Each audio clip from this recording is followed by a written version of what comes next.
Bonjour à tous et bienvenue dans l'atelier sonore où ça tremble. Oui, j'ai tapé dans le... parce que j'ai tapé dans la table en fait. Je disais quoi? Je disais bonjour à tous et bienvenue dans l'atelier sonore et visuel pour une nouvelle vidéo. Aujourd'hui, je vais vous expliquer comment j'ai fait la vidéo du dragon que j'ai sortie il y a quelques semaines. Certains m'ont demandé d'expliquer voilà, comment j'en étais arrivé à ce résultat et c'était le but de cette vidéo, c'est-à-dire mettre plein d'effets dans une seule et même vidéo et ensuite faire une vidéo où j'explique voilà, quel effet j'ai utilisé, comment j'ai combiné les effets. Pour ceux qui n'auraient pas vu la vidéo du dragon en question, la voici.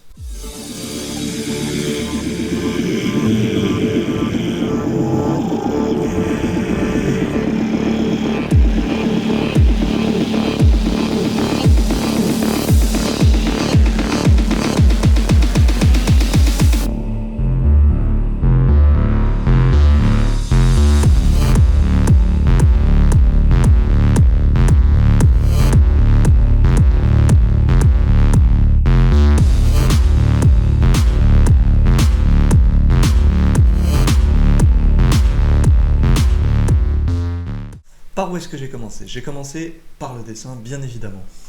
Alors, je rajoute toujours un fond qui permet de visualiser l'intégralité des effets. Alors les yeux, je les ai fait en deux groupes. Pourquoi? Tout simplement parce que au niveau de la couleur, ici le jaune est en bas et le rouge est en haut. Et ici c'est la même chose mais en opposition, ce qui permet de rendre cet aspect jaune-rouge de l'œil. Donc ensuite j'ai dessiné ma face principale, donc celle-là bon, je l'ai tout simplement dessinée, hein. J'ai repris un dessin sur internet et je l'ai recopié tout simplement, donc avec les méthodes de dessin qu'on a déjà vues auparavant. Celui-là c'est juste un fond en fait, c'est son ombre que j'ai, c'est le contour de toutes les formes que j'ai redessiné pour avoir les deux. J'ai vraiment les formes à l'intérieur plus le fond. Alors eux ils n'ont pas de forme. Eux ils ont juste l'ombre qui permet de leur faire un contour en fait. Et ensuite j'ai rajouté, alors on les voit pas à l'écran, mais j'ai rajouté deux dessins sur les côtés. C'est deux copies que j'ai rétrécies du dragon principal. Et en fait ces copies vont permettre tout simplement d'utiliser des effets avec un point de fuite pour ramener de l'image au centre. Donc voilà, c'est une technique qu'on peut utiliser, le fait de mettre une forme en dehors de la zone de projection, mais de par son point de fuite, finalement ramener une partie de son visuel à l'intérieur de la zone de projection. Si on veut un résultat efficace, ça prendra toujours du temps au dessin. Après, avec les raccourcis que je vous ai mentionnés dans une de mes précédentes vidéos, ça permet de gagner beaucoup de temps, vous faites que la moitié. Et vous calquez ensuite en symétrie. CTRL-C, CTRL-V, ça aide énormément. Donc voilà pour le dessin. Je ne sais pas si j'arriverai à vous montrer tous les effets que j'ai utilisés dans la vidéo, tout simplement parce que j'ai rencontré un bug. Je ne sais pas si c'est mon ordinateur qui n'est pas assez puissant ou si c'est un bug du logiciel, mais au niveau de mes séquences en bas, je me suis retrouvé confronté à un bug où lorsque je dupliquais, ou je modifiais, ou je décalais l'ordre de mes séquences, le contenu de mes séquences était modifié. Par exemple, si j'avais une séquence 3 en bleu par exemple et une séquence 4 en rouge, si je choisissais de les intervertir, je pouvais en avoir une qui remplace l'autre et qui disparaissait complètement. Donc j'avais 3 et 4 toujours, sauf que par exemple les deux devenaient rouges et donc j'avais perdu un visuel. Et je me suis beaucoup battu avec ça et j'ai eu un peu de mal, ce qui fait que j'ai dû faire 2 fois le projet pour enregistrer tous les visuels.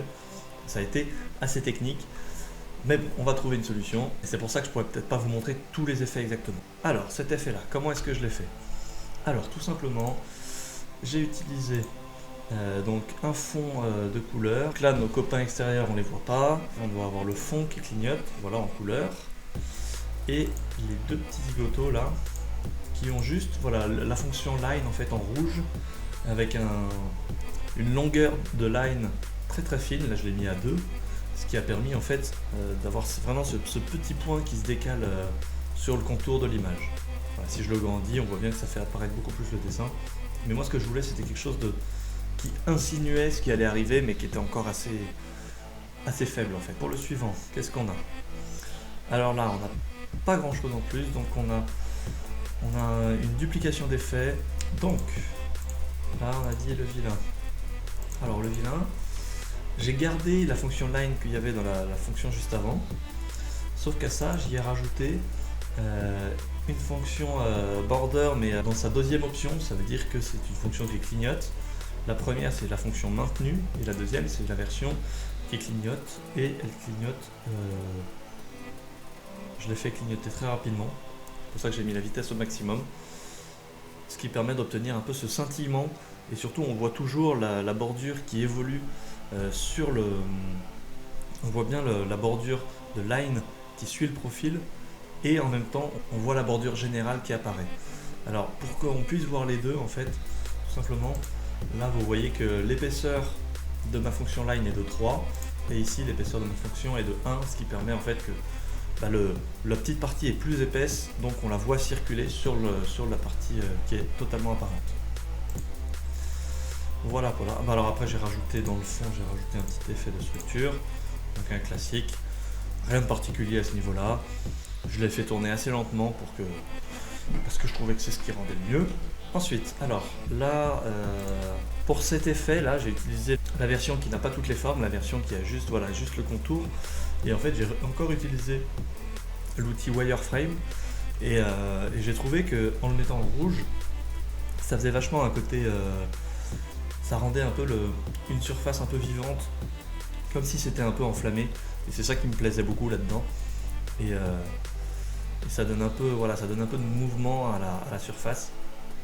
Et j'ai trouvé ça très sympathique. Et sur les deux autres, c'est la même version que la séquence précédente, si ce n'est que les deux ont une rotation en plus. Voilà.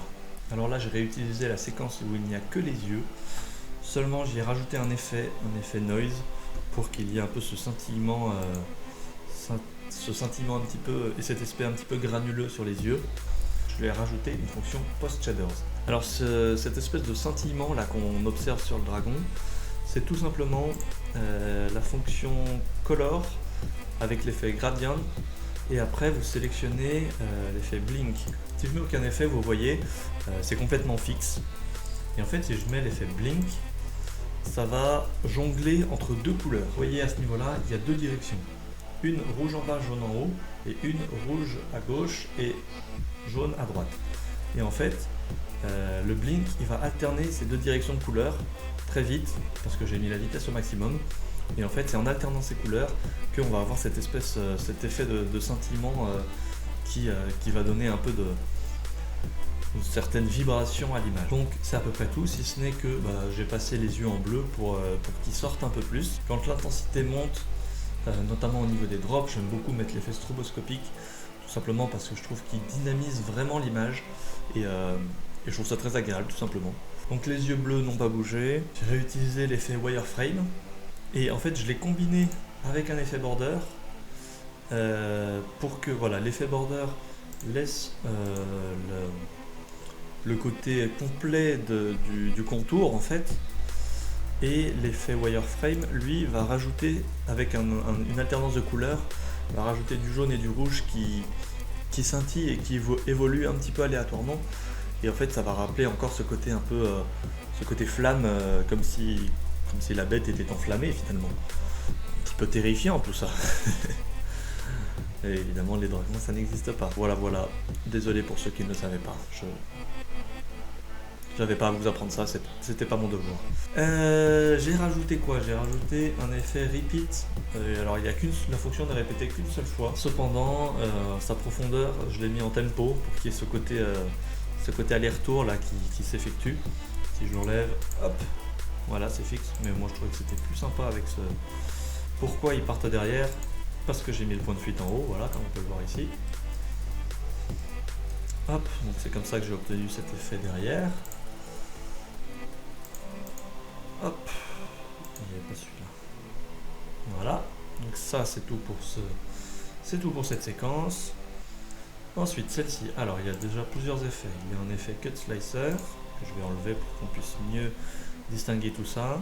Donc j'ai modifié la section wireframe toujours de nos acolytes, et je l'ai modifié par la fonction strokes, ce qui permet en fait de passer sur des espèces de bâtonnets. C'est pas forcément la plus esthétique, mais ce que je souhaitais aussi faire dans ces visuels, c'est finalement vous montrer beaucoup d'effets qu'on peut produire avec EVM. Donc voilà, concernant le fond des couleurs du dragon, J'ai tout simplement mis la fonction random avec deux couleurs, la couleur le jaune orangé et le rouge que j'utilise depuis le début.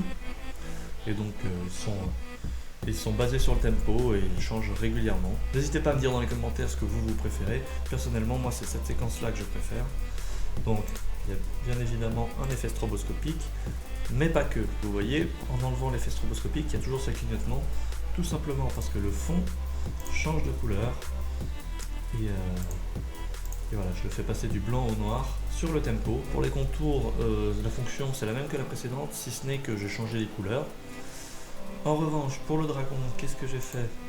J'ai utilisé une fonction spéciale, la fonction mosaïque, dans la catégorie spéciale, et je l'ai mise en noir, et j'ai combiné ça, j'ai combiné l'effet color et l'effet spécial.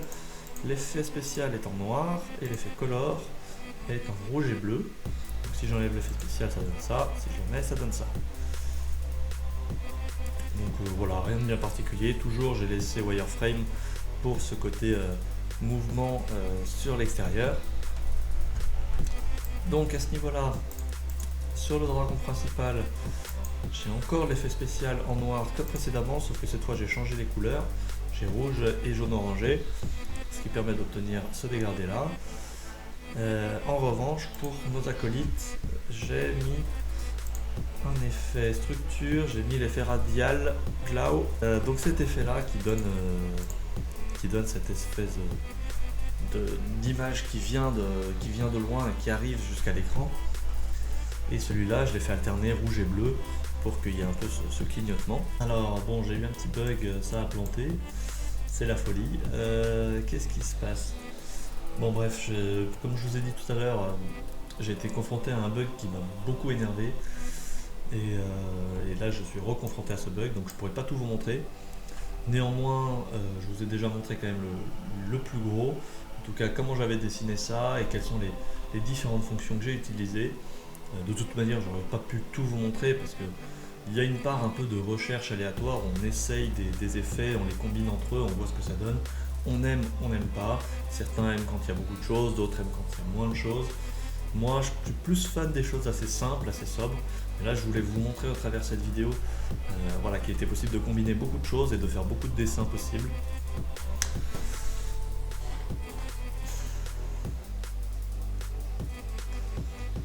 C'est la fin de cette vidéo, j'espère que ça vous aura plu. N'hésitez pas à me dire dans les commentaires quels sont les effets que vous avez préférés ou s'il y a des choses que vous aimeriez toujours, hein, n'hésitez pas. Ça...